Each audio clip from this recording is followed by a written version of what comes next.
Good morning to one and all. So இன்றைக்கி நம்ம என்ன பார்க்க போகிறோம் அப்படின்னா தேர்ட் ப்ரோஸ். நம்ம ஏற்கனவே இங்கிலீஷ் வெர்ஷன் பார்த்துட்டோம். இப்போ இன்னும் கொஞ்சம் டீட்டெயிலாக அண்டர்ஸ்ட் பண்ணுறதுக்கு தமிழ் வெர்ஷன் ஃபர்கட்டிங். ஃபர்கட்டிங் அதாவது மறதி. இந்த ப்ரோஸில் ஆத்தர் எந்தெந்த சூழ்நிலையில் மக்கள் எதெல்லாம் மறக்காதீங்க, அதே நேரத்தில் மறக்கிறாங்க, இதெல்லாம் பற்றி தான் டீட்டெயிலாக சொல்கிறாங்க. அப்புறம் அதை பற்றி அவரோட பாயிண்ட் ஆஃப் வியூவில் எப்படி இருக்குது அப்படிங்கிறதையும் சொல்லியிருக்காங்க. ஸோ அதெல்லாம் பற்றி தான் இந்த டீட்டெயிலாக பார்க்கக்கூடிய ப்ரோஸ் தான் ஃபர்கட்டிங். இந்த ஃபர்கட்டிங்கை பார்த்திங்கன்னா அங்கங்கே நடந்த சில சம்பவங்கள், மறதியை பற்றின சில விஷயங்கள் எல்லாம் சேர்ந்து தான் இது டோட்டலாக இந்த ஃபர்கட்டிங்கை பற்றி சொல்லியிருக்கு. ஸோ இந்த லெசனில் லண்டன் ரயில்வே ஸ்டேஷனில் ட்ரெயினில் ட்ராவல் பண்ணி வந்திருக்க அந்த பேசஞ்சர்ஸ், அவங்களில் சில பேர் மறந்து விட்டுட்டு போன சில திங்ஸை சேலுக்காக இங்கே வச்சுருக்காங்க. அதை தான் என்ன அப்படின்னா இங்கே ஃபர்கட்டிங்கில் ஃபஸ்ட்டு சொல்கிறாங்க. A list of articles lost by railway travelers and now on sale at a great London station has been published, and many people who read it have been astonished at the absent-mindedness of their fellows. If statistical records were available on the subject, however, I doubt whether it would be found that absent-mindedness is common. It is the efficiency rather than the inefficiency of human memory that compels my wonder. Modern man remembers even telephone numbers. He remembers the addresses of his friends. He remembers the dates of good vintages. So இங்கே என்ன சொல்கிறாங்க அப்படின்னா, அவங்க கொடுத்துருக்கிற list, அதாவது அந்த மறந்து வச்சுட்டு போன அந்த ரயில்வே ஸ்டேஷனில் வச்சுருக்கிற பேசஞ்சரோட லிஸ்ட்டு, அந்த லிஸ்ட்டை படிக்கும்போது நிறைய பேருக்கு ரொம்ப ஆச்சரியமாக இருக்குது. இந்த அளவுக்கு ஆப்சன்ட் மைண்டடாக இருந்திருக்காங்களே அப்படிங்கிற ஒரு ஆச்சரியம். மறந்து போகிற இந்த சப்ஜெக்டில் ஸ்டாட்டிஸ்டிக்கல் டேட்டா, அதாவது புள்ளி விவரம் அவைலபிளாக இருக்குது. ஸோ ஆத்தருக்கு ஒரு டவுட் என்ன வருது அப்படின்னா, மறதின்றது அந்த அளவுக்கு காமனாக அப்படிங்கிற ஒரு சந்தேகம் வருது. மறதியை நம்ம நினைவாற்றலின் திறமையின்மைன்னு சொல்கிறத விட ஒரு திறமைன்னு தான் சொல்லணும். ஸோ அந்த காலத்துக்கு மனிதர்களை பார்த்திங்கன்னா டெலிஃபோன் நம்பர்ஸ் எல்லாமே மெமரி பண்ணி வச்சுருப்பாங்க. அது மட்டும் இல்லாமல் ஃப்ரெண்டோட அட்ரஸ், அதேமாரி எந்த காலங்களில் என்ன பருவங்கள்லாம் வரும் அதை கரெக்டாக மைண்டில் இருந்துக்கிட்டே இருக்கும். பருவங்கள்லாம் எப்படி இருக்கும் அப்படிங்கிறதையும் டெஸ்கிரைப் பண்ணுவாங்க நினைவில் வச்சுக்கிட்டு. ஸோ இப்படி நிறைய விஷயங்களை ஞாபகத்தில் வச்சுருப்பாங்க. He remembers appointments for lunch and dinner. His memory is crowded with the names of actors and actresses and cricketers and footballers and murderers.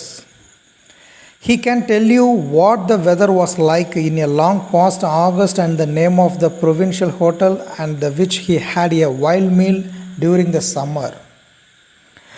In his ordinary life, again, he remembers almost everything that he is expected to remember. How many men in all London forget in a single item of their clothing when dressing in the morning? Not one in 100, perhaps not one in 10,000. How many of them forget to shut the front door when leaving the house? Scarcely more, and so it goes on through the day. Almost everybody remembering to do the right things at the right moment till it is time to go to bed. And then the ordinary man seldom forgets to turn off the lights before going upstairs. So next lunch, அதாவது next lunch, dinner, appointment எங்கே, actresses, cricketers, footballers and murderers so இவங்க எல்லாரையும் வந்து கூட அந்த காலத்தில் வந்து எல்லாருமே அவ்வளோ ஞாபகம் வச்சுருந்தாங்க. சில வருடங்களுக்கு முன்னாடி இருந்த ஆகஸ்ட்டில் தட்பவெப்பநிலை எப்படி இருந்துச்சு, ஸோ அதுக்கப்புறம் வந்து ஒரு சம்மரில் நல்லாவே இல்லாத ஒரு சாப்பாடு சாப்பிட்டோமே, அந்த ஹோட்டலோட பேர் இதெல்லாம் கூட ஞாபகம் வச்சுருந்தாங்க. இன்னும் சொல்லப்போனால் அவங்க தங்களோட வந்து சராசரி வாழ்க்கையில் என்னதெல்லாம் வந்து ஞாபகம் வச்சுருக்கணுமோ, அதெல்லாம் என்னெல்லாம் வச்சுருக்கணும்னு நினச்சாங்களோ அத்தனையும் அவங்க வந்து ஞாபகம் வச்சுருந்தாங்க. ஈவன் இப்போ கூட பாருங்கள், லண்டனில் காலையில் கிளம்பும்போது ட்ரெஸ் போடும்போது ஆர்னமெண்ட் போடும்போது ஏதாவது மறக்கிறவங்க எத்தனை பேர் இருக்காங்க? ஸோ 100ல் ஒருத்தர் இருப்பாங்களா? ஈவன் 10,000ல் ஒருத்தர் கூட இருக்க மாட்டாங்க. வீட்டை விட்டு கிளம்பும்போது எத்தனை பேர் வந்து வீட்டு முன்கதவை சாத்தாமல் மறந்து போகிறாங்க? ஸோ இதெல்லாம் வந்து நம்ம வாழ்க்கையில் நடக்கக்கூடிய அன்றாட விஷயங்கள். மேக்ஸிமம் வந்து யாருமே வந்து மறக்கிறதில்ல. ஒரு நாள் முழுவதும் பார்த்திங்கன்னா, ஈவன் நம்ம தூங்க போகிற வரைக்குமே எந்தெந்த வேலையை செய்யணும் அப்படின்னு நம்ம நினைக்கிறோமோ மேக்ஸிமம் எல்லா வேலையும் வந்து சரியான சமயத்தில் நம்ம செஞ்சுருவோம். ஒரு சராசரி மனிதர் வந்து அதாவது மாடி படியில் போகிறதுக்கு முன்னாடி, கீழேருந்து ஸ்டெப்ஸுக்கு மேலே ஏறுறதுக்கு முன்னாடி லைட் ஆஃப் பண்ணுறது எப்போவுமே வந்து மறக்கிறது கிடையாது. ஆனால் சில நேரத்தில் வந்து மறந்துடுவாங்க, ரொம்ப பிஸியில் மறந்துடுவாங்க, டென்ஷனில் இருப்பாங்க, ரொம்ப அதாவது லேசினஸில் இருப்பாங்க. ஸோ அதனால் வந்து அவங்க மேக்ஸிமம் ஏறுறப்போ அந்த பிளிங்கிங் இருக்கிறதுனால வந்து மேக்ஸிமம் வந்து ஒரு அலாரம் மாரி வந்து அவங்க மைண்டில் வச்சுருப்பாங்க. ஆனால் எல்லாருமே வந்து மறக்க மாட்டாங்க அப்படின்னு நம்ம சொல்ல முடியாது. சில பேர் வந்து மறக்கலாம். ஸோ அதுக்கப்புறம் வந்து தெரிஞ்சு கீழே வந்து ஆஃப் பண்ணுறவங்களும் இருக்காங்க. There are, it must be admitted, some matters in regard to which the memory works with less than its usual perfection. It is only a very methodical man, I imagine, who can always remember to take the medicine his doctor has prescribed for him. This is a more surprising because medicine should be one of the easiest things to remember. As a rule, it is supposed to be taken before, during, and after meals, and the meal itself should be a reminder of it. The fact remains, however, that few but the moral giants remember to take their medicine regularly. Certain psychologists tell us that we forget things because we wish to forget them, and it may be that it because of their antipathy to pills and potions that many people fail to remember them at the appointed hours. அதாவது இப்போ என்ன சொல்கிறாங்க அப்படின்னா, maximum வந்து நடக்கக்கூடிய அந்த எல்லா விஷயங்களையும் வந்து மறக்கிறது இல்லை. இது வந்து ஜென்ரலான ஒரு விஷயம். ஆனால் ஒரு நாள் முழுவதும் வந்து பார்த்திங்கன்னா, ஈவன் நம்ம செய்யக்கூடிய ஒவ்வொரு விஷயமும் சரி, அதே சமயத்தில் நம்ம ஒத்துக்கொள்ள வேண்டிய ஒரு விஷயம் என்ன அப்படின்னா, சில விஷயங்களை வந்து நம்ம நினைவாற்றல் வந்து எப்போவுமே வந்து இருக்கிற மாதிரியே இருக்கிறதில்ல, அதை விட வந்து கொஞ்சம் கம்மியாக தான் இருக்குது. ஸோ டெய்லி டேப்லெட் வந்து சாப்பிட்றத எடுத்துகிறவங்க பார்த்திங்கன்னா, எத்தனை பேர் வந்து அந்த டெய்லி டேப்லெட் சாப்பிட்றவங்க வந்து கரெக்டாக வந்து அவங்க மாத்திரையை டெய்லி எடுத்துக்கிறாங்க? ஸோ அதை வந்து மறக்கக்கூடிய விஷயம் வந்து நிறைய இடத்துல நடக்கும். இது பார்க்க போனால் வந்து நம்ம மாத்திரை போட்டுக்கணும் அப்படின்றது ஒன்று சாப்பாட்டுக்கு முன்னாடி போடுறோம், அப்படி இல்லை அப்படின்னா சாப்பாட்டுக்கு அப்புறம் போட போகிறோம். ஸோ சாப்பாடு அப்படின்றது அதை ஞாபகப்படுத்தக்கூடிய ஒரு விஷயமா இருக்குது. ஸோ ஆனாலும் ரெகுலராக வந்து மாத்திரை எடுக்க எத்தனை பேர் வந்து மறந்து போகிறாங்க?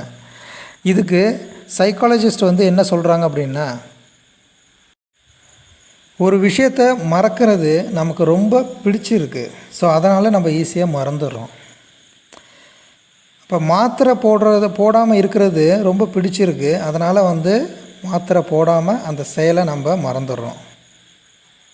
ஸோ ஆத்தர் மாதிரி விருப்பம் இல்லாமல் டேப்லெட் எடுத்துக்கிறவங்க அதனால தான் வந்து அதை ஈஸியாக மறந்துடுறாங்களா? This does not explain, however, how it is that a lifelong devotee of medicines, like myself, is as forgetful of them as those who take them most unwillingly. The very prospect of a new and widely advertised cure all delights me, yet, even if I have the stuff in my pockets, I forget about it as soon as the hour approaches at which I ought to swallow it. Chemists make their fortunes out of the medicine people forget to take. Even அந்த மாத்திரை ஆத்தரோட பாக்கெட்டில் இருந்தாலும் கூட எடுக்க வேண்டிய சமயத்தில் வந்து அவர் என்ன பண்ணுறாருன்னா எடுக்க மறந்துடுறாரு. ஸோ இந்த மாதிரி தான் வந்து ஒவ்வொருத்தரும் வந்து ஒரு விஷயத்த மறந்துக்கிட்டு இருக்காங்க, மறக்கிறோம். ஸோ இப்படி மக்கள் எடுக்க மறந்து போகிறத பற்றி அதை மருந்துகளிலேருந்து தான் வந்து, அதாவது இப்படி மருந்துகளிலேருந்து என்ன நடக்குது அப்படின்னா எம்எஸ் அந்த மாதிரி படித்தவங்க டாக்டர் வந்து அவங்க வந்து என்ன பண்ணுறாங்கன்னா மணி மேக் பண்ணுறாங்க. ஸோ இதுதான் வந்து இந்த பேராகிராஃப் வரையும் நம்ம பார்த்துருக்கலாம். ஸோ நெக்ஸ்ட்டு ரிமைனிங் பேராகிராஃபை நம்ம அடுத்த பார்ட்டில் நம்ம பார்க்கலாம். ஸோ இது வரைக்கும் சொன்னது உங்களுக்கு புரிஞ்சிருக்குன்னு நினைக்கிறேன். ஸோ அதுக்காட்டியும் ஒரு தாட்டி ரிவைஸ் பண்ணி பாருங்கள். இங்கிலீஷ் வெர்ஷனையும் போட்டு பார்த்துட்டு கரெக்டாக இதை வந்து ஃபாலோ பண்ணுங்கள். அப்போ தான் வந்து உங்களுக்கு புரியும் ஆத்தர் வந்து என்னெல்லாம் மென்ஷன் பண்ணுறாருன்னு. ஸோ நெக்ஸ்ட் பார்ட்டை வந்து நெக்ஸ்ட் வீடியோஸில்